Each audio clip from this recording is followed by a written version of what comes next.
सेवक आहात, सेवक. आणि हा भाव माणूस विसरल्यामुळे शेपूट तुटुस्तवर काम करतो, शेपूट तुटुस्तवर मरमर करतो आणि शेवटी हजारो दुःखाला सामोरं त्याला जावावं लागतं. त्यावेळी संन्यासी महाराज सांगत होते, अरे तुझ्या याच जन्मात काय पुढील 7ही जन्मात तुला पुत्रप्राप्ती होणार नाही. ऐकायचं ना. संन्यासी महाराज सांगत होते, ठेविले अनंते तैसेच राहावे, चित्ती असू द्यावे समाधान. तरी देखील ऐकलं नाही. आपण आपला स्वार्थ साधून घेतला, पण त्याचा दुष्परिणाम महात्म्यांना झाला नसून आपल्याला झाला. चिंताक्रांत झाला, मोठमोठ्याने रडू लागला. त्याच वेळी त्याला गोकर्ण भेटला. गोकर्ण अत्यंत ज्ञानी विद्वान होता. आपल्या बापाला समजावून त्याने सांगितलं की तुम्ही या संसाराचा सर्व त्याग करा. कोण कुणाचा मुलगा, कोण कुणाची बायको, कोण कुणाचा संसार, कशाच हे सर्व जे आहे ना, हे कुणाचंच कोणी नाही. आपल्याकडे वेळ कमी आहे आणि म्हणून आपण पुढे जातोय. एवढी गंधर्व सभा या ठिकाणी आहे. आपल्या मुखातून वाक्य निघतंय तोपर्यंत यांच्याकडे प्रमाण हजर आहेत. यासाठी या सर्व मंडळींनी त्यांच्या जीवनातील अमूल्य वेळ खर्च केलाय बरं. आणि म्हणून हे सर्व घडत असता एकदा जोरदार टाळ्यांनी स्वागत करा.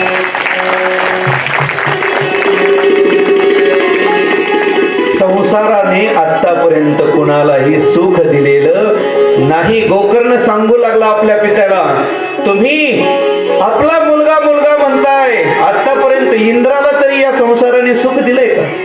चंद्राला तरी या संसाराने सुख दिलंय का?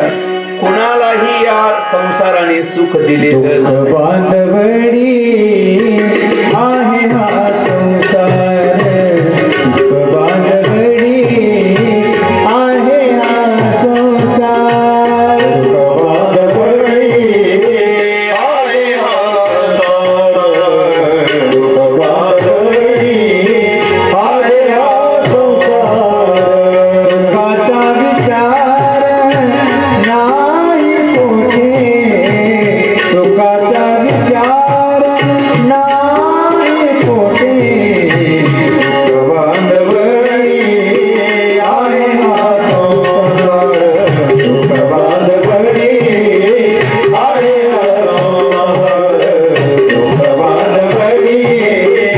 आहे हा संसार, बांधवडी आहे दुःख बांधवडी आहे हा संसार. गोकर्ण आपल्या पित्याला उपदेश करतोय.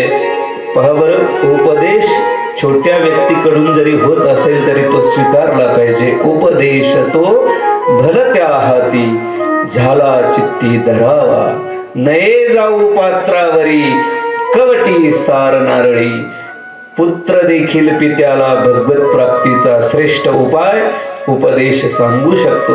आणि म्हणून या ठिकाणी गोकर्णाने सांगितलं, हे संसार, ही मायामोह, हे पुत्र पत्नी स्त्री, हे सर्व नाशवान आहे. हे शरीर हाडा मांसांचं रक्ताचं कोठार आहे. मी करणं हे सर्व सोडून द्या. गोकर्ण आपल्या पित्याला उपदेश करतोय. या ठिकाणी भागवतात त्याचं वर्णन सुंदर केलंय. ऐका. देहे अस्ति मांसरुधिरे अभिमतन्त्यजत्वं, जाया सुतादिषु सदा ममतां विमुञ्च, पश्यानिशं जगदिषदिदं क्षणभङ्गनिष्ठं, वैराग्यरागरसिको भवभक्तिनिष्ठः. हे सर्व क्षणभंगुर आहे असं समजून तुम्ही वैराग्य रसात आनंद मानून भगवंताची भक्ती करा. नेहमी धर्माचा आश्रय करा. लौकिक व्यवहाराचा त्याग करा. साधू संतांची सेवा करा. भोग लालसेला जवळही येऊ देऊ नका. दुसऱ्यांच्या गुणदोषांचा विचार करणं तात्काळ सोडून द्या. भगवत सेवा करा. भगवंताच्या कथांचं नित्य आनंद करा. आनंद उपभोगा. आनंद लुटा. असा उपदेश गोकर्णाने आपल्या पित्याला केल्यानंतर आत्मदेव ब्राह्मण लगेच वनात निघून गेला आणि नित्य, लक्षपूर्वक आहे का, नित्य श्रीमद भागवताच्या दशम स्कंधाचा पाठ करून हळूहळू हळूहळू मानस पूजेत तासन तास रममान होऊ लागला. 10-10 तास 12-12 तास एका ठाई बसल्यानंतर एकाग्र चित्ताने आत्मदेव बसू लागला. आणि हे करता करता करता आत्मदेव ब्राह्मणाने दशमस्कंधाच्या पारायणाने भगवान श्रीकृष्णाच्या चरणाच्या ठिकाणी आपली जागा निर्माण केली आणि आत्मदेवाचा उद्धार झाला. मृत्यूपर्यंत आत्मदेवाच्या मृत्यूपर्यंत इकडे धुंदुकारीने देखील आपल्या माता धुंदुलीला खूप त्रास दिला. पिऊन यायचा, त्रास द्यायचा. एके दिवशी आईलाही हाणमार केली. धन कुठे ठेवलंय हे सांग, हाणू मारू लागला. अशा काळात ती धुंदुलीही याच्या वैतागाने रात्री अपरात्री घरातून बाहेर निघाली आणि वनाच्या दिशेने जात असताना एका विहिरीत पडून तिचाही काय झाला, मृत्यू झाला. सज्जनांना जाता जाता एक वाक्य सांगतो. आपली लेकरं लहानची मोठी होत असताना ती आई वडिलांकडे पाहूनच होत असतात. त्यांच्या समोर जीवन जगत असताना आदर्श असं जीवन आपण जगलं पाहिजे. तरच ती मुलं मोठी चालून आपलीही योग्यता ठेवतात. नाहीतर बांधावरून आपल्याला 4 मुलं आहेत म्हणून शेजारच्याला त्रास देणं, आपल्याच मुलांना सांगायचं त्याला शिवीगाळ करा, त्याला हाणमार करा.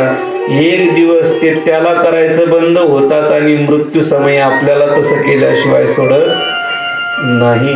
आणि म्हणून आपण आपल्या मुलांना चांगले संस्कार दिले पाहिजेत महाराज, चांगलं शिकवलं पाहिजे. धुंदुलीचाही मृत्यू त्या ठिकाणी झाला.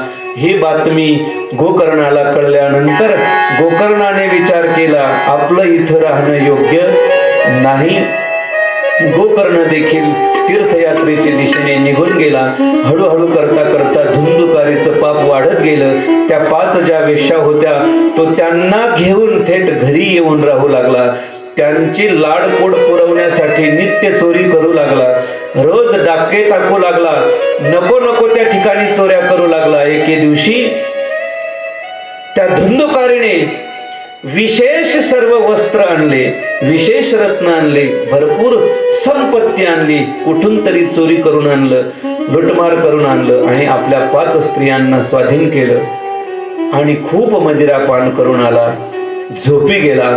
त्या 5ही स्त्रिया एकत्रित आल्या आणि त्यांनी विचार केला की हा दररोज नवनवीन ठिकाणी चोरी करतो, डाके टाकतो. एक ना एक दिवस निश्चित याला राजा पकडील आणि राजाने पकडल्यानंतर याला शिक्षा झाल्याशिवाय राहणार नाही आणि याच्या समवेत आपलंही नाव गोवल्याशिवाय राहणार नाही. एवढी मोठी संपत्ती आपल्याला प्राप्त झाली. एक काम करू, राजाने याला फाशीची शिक्षा देऊन मारण्यापेक्षा आजच आपण याला इथे मारून टाकू. म्हणून 5चे 5 वेश्या एकत्रित आल्या. त्याच्या गळ्याला फास लावला आणि खेचू लागल्या, त्याला ओढू लागल्या, फास देण्याचा प्रयत्न करू लागल्या. पण धुंदुकारी जीवनभर पापकर्म करणारा असल्यामुळे पापी जो असतो ना त्याला हा देह सोडणं कठीण जातं, अवघड जातं. त्याचा प्राण या शरीरातून निघायला तयार नाही. अशा काळात त्या ज्या 5 प्रकारच्या वेश्या होत्या त्या सर्व वेश्यांनी याच्या तोंडात जळते निखारे ओतले जाते. जळते निखाऱ्यांनी भाजून भाजून त्याचा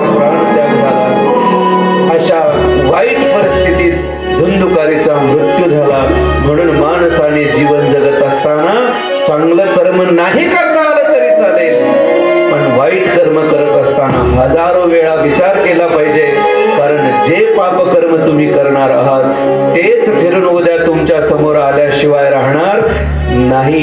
या रीतीने धुंदुकारीचा अंत झाला. स्त्रियांनी विचार केला, याला बाहेर घेऊन गेल्यानंतर आपलं पितळ उघडं पडल्याशिवाय राहणार नाही. घरातच एक खड्डा खोदला, त्यात याला पुरून टाकलं. वरून परत जसं होती तशी जमीन करून टाकली. सर्व धन संपत्ती घेऊन तिथून त्या काय झाल्या, पसार झाल्या, निघून गेल्या. कोणालाही ही बातमी कळाली नाही. दिवसामागून दिवस जाऊ लागले. धुंदुकारी देखील पिशाच योनीला प्राप्त झाला. एके दिवशी ही बातमी गोकर्णाच्या कानापर्यंत गेली की धुंदुकारी देखील मरण पावला.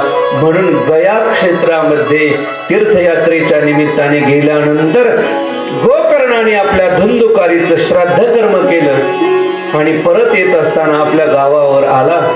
कुणालाही न समजता आपल्या घराच्या बाहेरच्या ओट्यावर तो येऊन झोपला. रात्री 12च्या नंतर धुंदुकारीला वेगवेगळा आवाज, गोकर्णाला वेगवेगळा आवाज येऊ लागला. वेगवेगळ्या पद्धतीने आवाज येऊ लागला. राक्षसांचा, पिशाच्यांचा, भूतप्रेतांचा आवाज येऊ लागला. गोकर्ण उठून बसला. अशा काळात धुंदुकारी पिशाच योनीला प्राप्त झालेला होता. कधी कुत्रा बनून त्याच्या समोर येतोय, कधी गाढव बनून त्याच्या समोर येतोय, कधी राक्षस बनून त्याच्या समोर येतोय, कधी इंद्र बनून त्याच्या समोर येतोय. वेगवेगळ्या वेगवेगळा आवाज येतोय. काय करावे? त्यावेळी गोकर्णाने त्याला विचारलं, तू नेमकं पिशाच आहेस, राक्षस आहे, भूत आहेस, तू कोण आहेस, कोण आहेस? त्यावेळी आनंद जन्माच्या पापाच्या प्रतिबंधामुळे धुंदुकारीला बोलता येत नव्हतं. तो फक्त हात वारे करत होता, हात वारे करत होता. अशा काळात गोकर्णाने जल घेतलं, अभिमंत्रित केलं, त्याच्या अंगावर शिंपडलं. त्याच्या काही पापाचा भाग थोडासा नाहीसा झाला आणि धुंदुकारी गोकर्णाच्या समोर प्रकट झाला.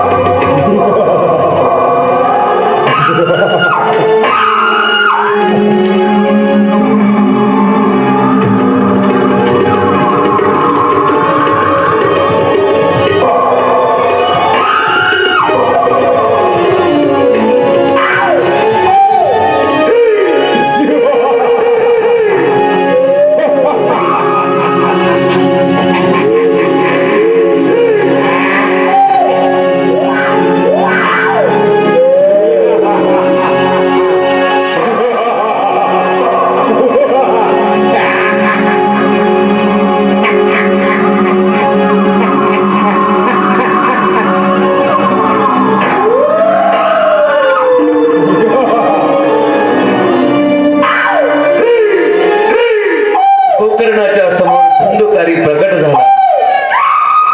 त्यावेळी गोकर्णाने विचारलं, तू कोण आहेस? भूत आहेस, प्रेत आहेस, पिशाच आहेस, तू आहेस तरी कोण? त्यावेळी थोडा पापक्षय झाल्यामुळे धुंदुकारी सांगू लागला, मी आपला बंधू आहे धुंदुकारी. अरे तू तर मृत्यू पावलास. हो, माझा मृत्यू झाला. घडलेली सगळी हकीकत धुंदुकारीने गोकर्णजींना सांगितली. मग गोकर्णजींनी सांगितलं, अरे गया क्षेत्रावर गेल्यानंतर मी तुझं श्राद्ध कर्म करूनही तुझा उद्धार कसा झाला नाही? त्यावेळी धुंदुकारीने सांगितलं, महाराज एकदा काय, हजारो वेळा गया क्षेत्रात श्राद्ध कर्म करूनही माझा उद्धार होणार नाही. मी पापच तेवढं केलंय. मी पापकर्मा असल्या कारणाने माझा उद्धार होऊ शकणार नाही. कृपा करून श्राद्ध कर्म करून वेळ वाया घालवण्यापेक्षा माझा उद्धार कशाने होईल असं काहीतरी कार्य, अशी काहीतरी योजना आपण करा, अशी काहीतरी साधना तुम्ही करा, अनुष्ठान तुम्ही करा. काय करावं मला काही कळत नाही. कृपा करून तुम्ही विद्वत आहात, रत्न आहात, तुम्ही माझा उद्धार करा, मला या पिशाच योनीतून मुक्त करा. अशा काळात गोकर्णजींनी सांगितलं, हरकत नाही, मी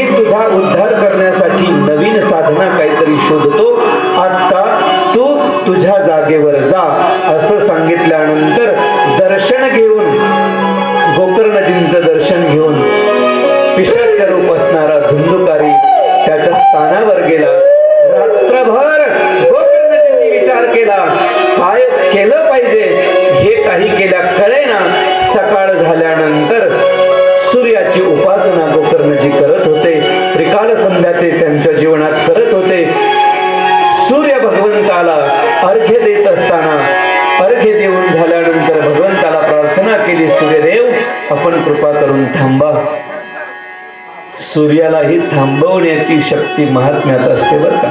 एक पतिव्रतेत असते, दुसरी महात्म्यात असते. आणि म्हणून सूर्यदेव थांबले. काय इच्छा आहे त्यावेळी सांगितलं, माझा भाऊ धुंदुकारी तो मरण पावलाय. जीवनभर त्याने पापकर्म केल्यामुळे तो पिशाच योनीला प्राप्त झालाय आणि मी गयेमध्ये जाऊन श्राद्ध कर्म करूनही त्याचा उद्धार झालेला नाही. कृपा करून त्याचा उद्धार कशाने होईल अशी दिव्य साधना तुम्ही मला सांगा. अशा काळात सूर्य भगवंताने सांगितलं, वेगळं काही करून आपला वेळ वाया घालवण्यापेक्षा श्रीमद भागवताची कथा आहे, तिचं वैदिक पद्धतीने 7 दिवसाचं अनुष्ठान करा. त्या 8 दिवसाच्या श्रीमद भागवताच्या कथेच्या नंतर तुमच्या भावाचा निश्चित उद्धार झाल्याशिवाय राहणार नाही. कारण ही श्रीमद भागवत कथा अशी आहे, सामान्य जीवाचा उद्धार करते, यात नवल नाही सज्जनांनो. पिशाच योनीला प्राप्त झालेल्या, भूत योनीत प्राप्त झालेल्या अशा पिशाच योनीला प्राप्त झालेल्या दुर्धर आत्म्याचा देखील उद्धार करण्याची शक्ती सामर्थ्य ही भागवत कथा करते. आणि म्हणून तुम्ही भागवत कथेचं अनुष्ठान करा. असा सूर्यदेवाचा उपदेश ऐकल्यानंतर गोकर्णजींनी सर्वांना आमंत्रित केलं. व्यासपीठावर बसून श्रीमद भागवत कथेचं गुणगान करायला सुरुवात केली. प्रथम दिवशी सगळे मंडळी त्या ठिकाणी आली, सर्व संत जन त्या ठिकाणी आले, श्रोते आले, सर्व मंडळी आले. अशा काळात धुंदुकारी देखील तिथे आला आणि वायुरूप असल्यामुळे धुंदुकारीला कुठे बसावं हे कळेना. जवळच वेळूच्या झाडावर त्याचं लक्ष गेलं. वेळूला 7 प्रकारच्या गाठी असतात. सगळ्यात शेवटच्या गाठीत तो जाऊन बसला.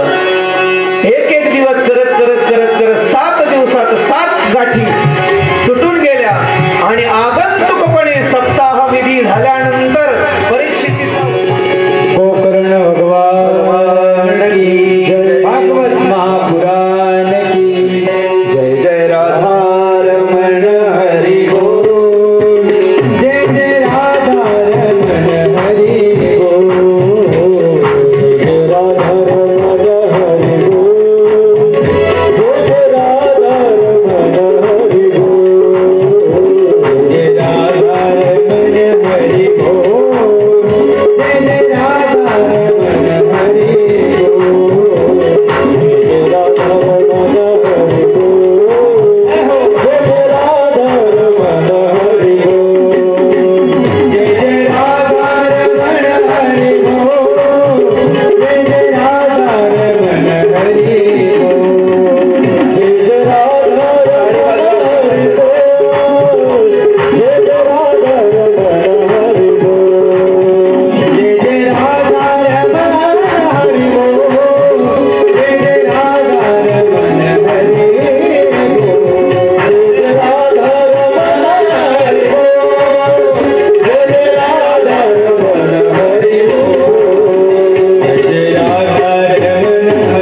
दिवसात त्याचा उद्धार झाला आणि 7व्या दिवसात 7वी गाठ फुटून 12 स्कंध ऐकल्यानंतर धुंदुकारी पावर सुंदर मुकुट आणि कानामध्ये कुंडल झळकत होती. आपल्या धुंदुकारीचा नेमका मुकुट घरी राहिला होता. प्रेम से बोलो. विनोद चाललाय बरं. हे सगळं खेळीमेळी वातावरण आहे घरच्या सारखं. आणि म्हणून धानोरीत आल्यानंतर बाबा जसे तुम्ही प्रेमाने राहतात ना, मला इथे काही परकेपणा वाटला नाही. आपण आपल्याच घरी आहोत असं वाटतं. ही सगळी तुमच्यात असलेली वात्सल्य शक्ती आहे आणि त्याच्यामुळे हे सर्व घडतंय. अशा धुंदुकारने लगेच आपल्या गोकर्णार्थात भावाला नमस्कार केला आणि म्हणे, बंधो तुम्ही दयाळू आहात. तुम्ही मला या प्रेत योनीपासून मुक्त केलंय. या प्रेत पिढेची नाश करणारी एकमेव काय असेल तर ती श्रीमद भागवत कथा आहे. आणि म्हणून कृष्णधामाची प्राप्ती करून देणारी ही श्रीमद भागवत कथा आहे. आपल्या कृपेमुळे मला ही श्रीमद भागवत कथा श्रवण झाली आणि प्रेत योनीतून माझा उद्धार झाला. हे शरीर नासक कुसका आहे असं सर्व वर्णन करत असताना सुंदर रीतीने बराच मोठा संवाद आहे. तेवढं आपल्याला सांगणं शक्य नाही. पण सप्ताहविधी श्रवण झाल्यानंतर धुंदुकारीला नेण्यासाठी वैकुंठाहून विमान आलं आणि पार्षदांसह ते विमान आलं. विमान आल्यानंतर धुंदुकारी त्या विमानात बसला. विमान उड्डाण होण्याच्या पूर्वी गोकर्णजींनी पार्षदांना विचारलं. काय विचारलं? की या ठिकाणी केवळ धुंदुकारीनेच कथा श्रवण केली असं काही नाही. याच्यासारख्या हजारो जीवांनी या ठिकाणी कथा श्रवण केली.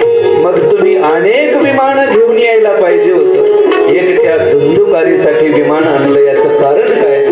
फलप्राप्तीमध्ये असा भेदभाव का? भगवंताच्या ठिकाणी फलप्राप्ती सर्वांना सारखीच असते, असा भेदभाव कशा कारणाने केला? असा प्रश्न विचारल्यानंतर पार्षदांनी उत्तर दिलं, याचं एकच कारण आहे, श्रवण करण्यात अंतर आहे. ही कथा श्रवण करत असताना तुम्ही अनुष्ठानपूर्वक श्रवण केली पाहिजे. विमान येणं म्हणजे तरी काय? ऐका, विमान शब्दाचा अर्थ होतो विगतः मानः इति विमानः.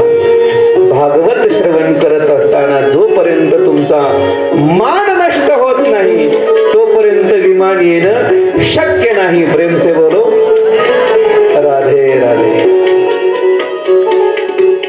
माणसाचा मान गेला पाहिजे. एक चित्ताने आपण कथा श्रवण केली पाहिजे. ज्या रीतीने अनुष्ठानपूर्वक धुंदुकारीने कथा श्रवण केली, या रीतीने कुणीही कथा श्रवण केलेली नाही. यात विशेष म्हणजे याने एकाच आसनावर बसून कथा श्रवण केली, मौन रूप धारण करून कथा श्रवण केली आणि याच्याही पलीकडे उपवाशी राहून कथा श्रवण केली. आणि म्हणून उपवास म्हणजे काय?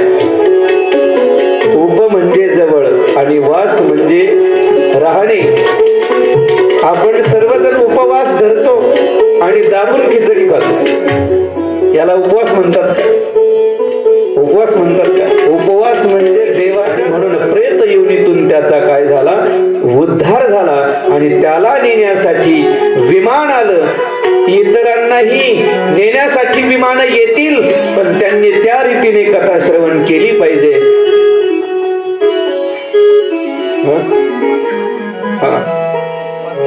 तुमचं घरी गेल्यावर बघा काय असेल. प्रेम से बोलो.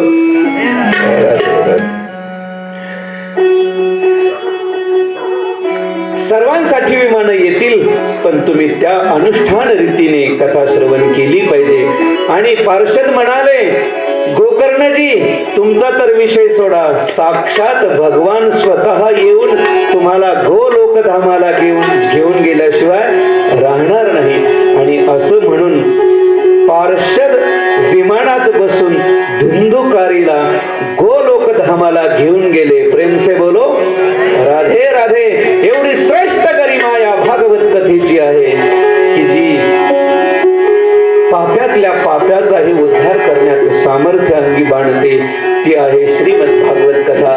आपण आपल्या पितरांच्या उद्देशाने श्रीमद भागवत कथेचं आयोजन केलं पाहिजे. सज्जनांनो, ज्या रीतीने या कुटुंबाने आपल्या पितरांच्या उद्देशाने या भागवत कथेचं आयोजन केलंय, त्याच रीतीने आपण देखील आयोजन केलं पाहिजे.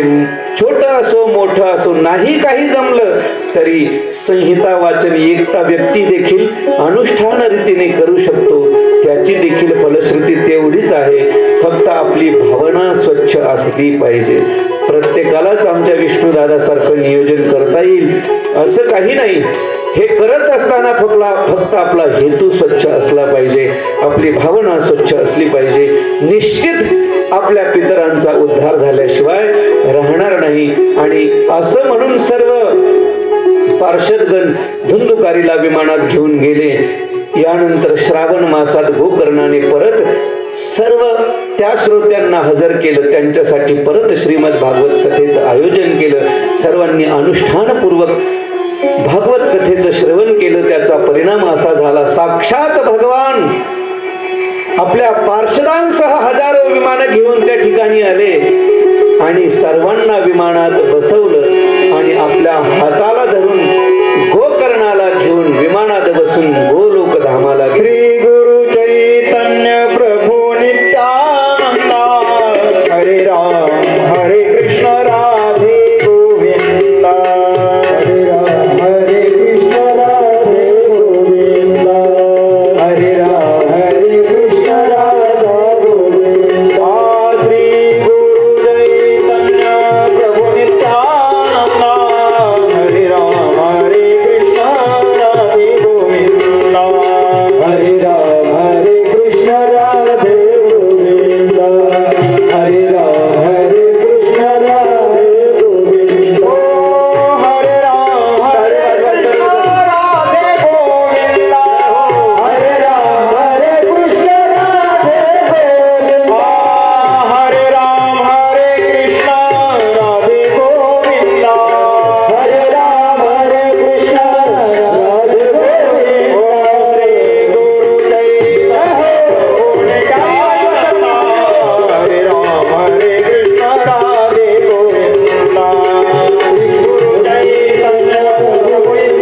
नित्यानंद, हरे राम हरे कृष्ण राधे गोविंद, हरे राम हरे कृष्ण राधे गोविंद, हरे राम हरे कृष्ण राधे गोविंद.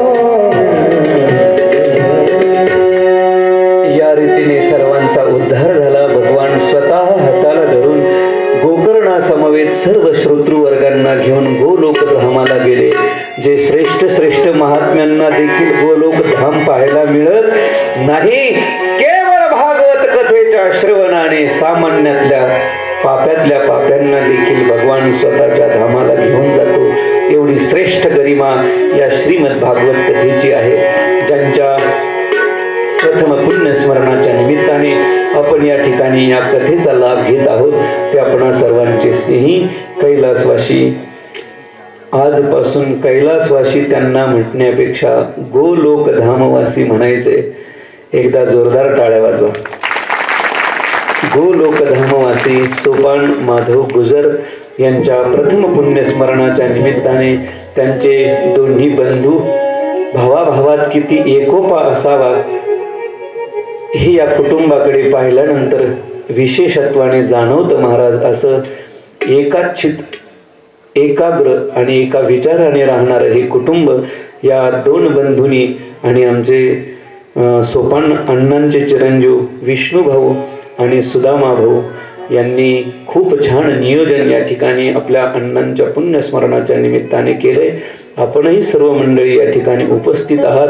आपण भागवत कथेचा दिव्य संदेश एक चरण परत देखील म्हणणार आहोत. तत्पूर्वी या ठिकाणी आदरणीय हरिभक्तीपरायण गुरुवर्य विठ्ठल बाबांचा छोटासा सन्मान या कुटुंबाकडून होणार आहे.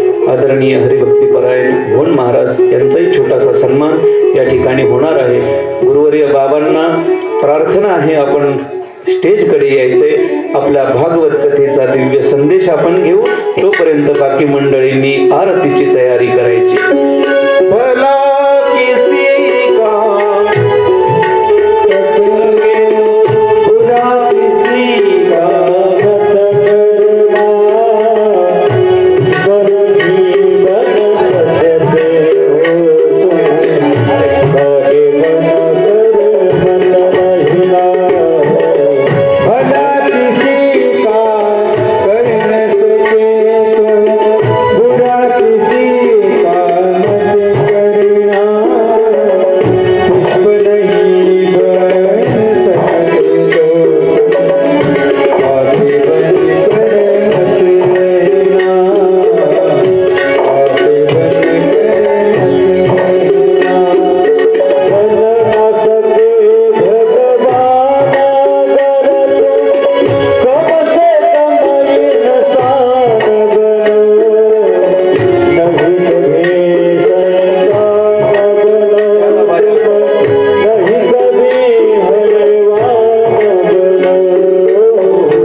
मार्गशीर्ष वद्य सप्तमी भगरी बाबांची पुण्यतिथी असते आणि वार्षिक कार्यक्रम असतो आश्रमामध्ये.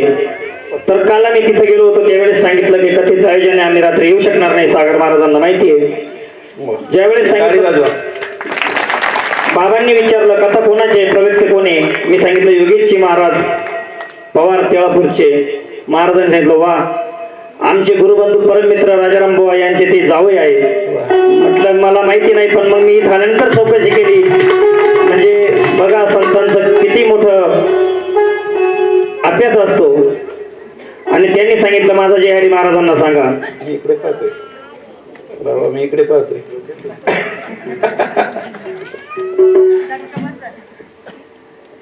या कथेमध्ये दररोज आरतीसाठी यजमानांची जे निवड केलेली आहे, जोपर्यंत घ्यायचं तुमच्याकडून तोपर्यंत घेतलंय आम्ही सगळं. माईक द्या, माईक हे भैया एक माईक दे. काही इकडून येतं बाबा, आनंद पटकन.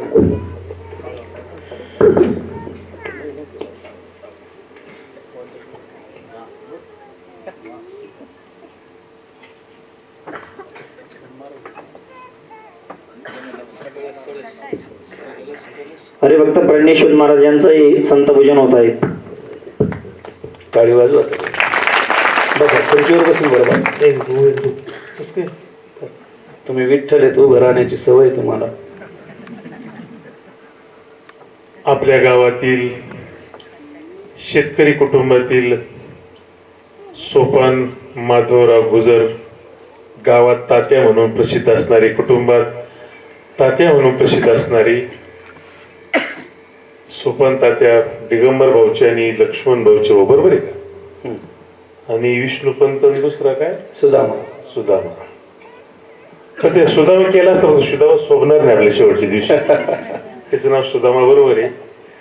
त्यांच्या या प्रथम वर्षश्राद्धाच्या किंवा पुण्यस्मरणाच्या निमित्ताने या कुटुंबाने श्रीमद भागवत कथा आयोजित केली. महाराज ऐका, कथा ही जन्म मरणाची व्यथा दूर करणारी कथा असते.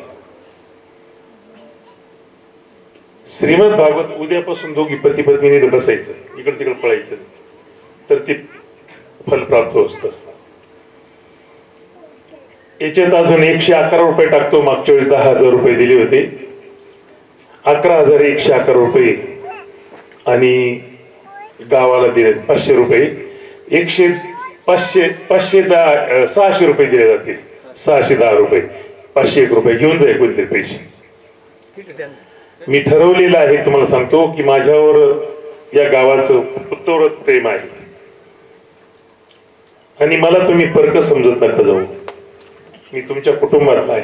आदर करणं ठीक आहे, नंतर महाराज लोक येतील हे मला मान्य आहे, पण ह्या गोष्टी नंतर करायच्या असतात. काल्याच्या कीर्तनाला वेळ होते आपल्याला, पण तुमचा मान राखतो मी. भाविकांनो, श्रीमद भागवत कथा किंवा भागवत ग्रंथ अलौकिक ग्रंथ आहे आणि वाङ्मयीन मूर्ती. प्रत्यक्ष भगवान श्रीकृष्णाची भगवान ज्यावेळेस निधामाला गेले, भागवत महात्म्य सांगत असताना त्यावेळेस सुरुवातीलाच भगवान परमात्मा ज्यावेळेस निधामाला गेले त्यावेळेस आपली मूर्ती किंवा आपलं आत्मचैतन्य या ग्रंथात ठेवलेलं आहे. कारण भीष्माचार्य ज्यावेळेस शरपंजरी पडले त्यावेळेस भीष्माचार्यांनी भगवान परमात्म्याला प्रश्न केला होता. डोंगरे महाराज फार सुंदर सांगायचे, जगतामध्ये किंवा पृथ्वीच्या पाठीवर फक्त दोनच वैकुंठाला गेले, एक भगवान परमात्मा आणि जगद्गुरु तुकाराम महाराज.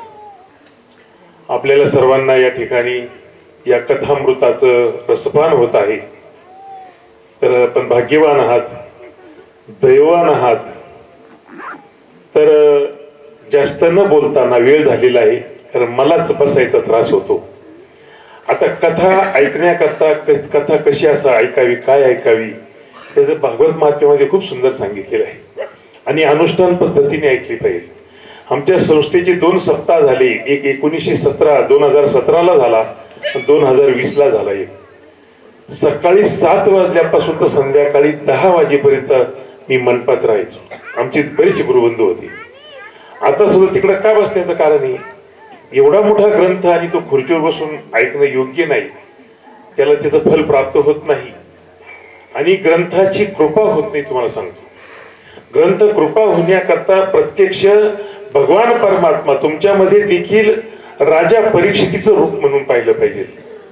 आणि असं जर तुम्ही ऐकाल, असं श्रवण कराल, तर तुम्हाला खरोखर फल प्राप्त होत असतं. विनंती करतो, आणि जरी तुम्हाला वाटत असेल मी मान केला नाही, मला मान घेण्याची जास्त सवय नाही, कारण दुसऱ्याचा मान केला पाहिजे. दुसऱ्याचा मान केला का आपल्याला सन्मान आपोआपच मिळत असतो. तेव्हा माझे 2 शब्द या ठिकाणी थांबवतो, तुमची क्षमा मागतो आणि रजा घेतो. आणि एक सांगतो तुम्हाला परत, मी अनुष्ठान असं ठरवलं की भागवत असं ऐकायचं का, पायी पायी जायचं आणि पायी पायी यायचं. टाळी वाजवा बाबांचं. 5 गाड्या भेटतात मला, मी म्हणतो क्षमा, मला बसून नका घेऊ. अजूनही काही गोष्टीचा त्याग करायचा, ती नंतर सांग. 600 रुपये तुम्हाला 10-15 दिवसांनी दिल बरं का माझ्याकडे आल्यानंतर. आता काही नाही, माझ्याकडे एवढीच होती. मी ठरवलं धानोऱ्यातली पैसे घ्यायचे नाही, ठरवले उलट धानोरे गावाला द्यायचे, कारण माझ्यावर एवढे उपकार आहे तुमचे. माझे हे जमिनीवर जे फायदा टेकवले हे तुम्ही गावात टेकले. शेवटच्या दिवसानंतर बोलत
उद्या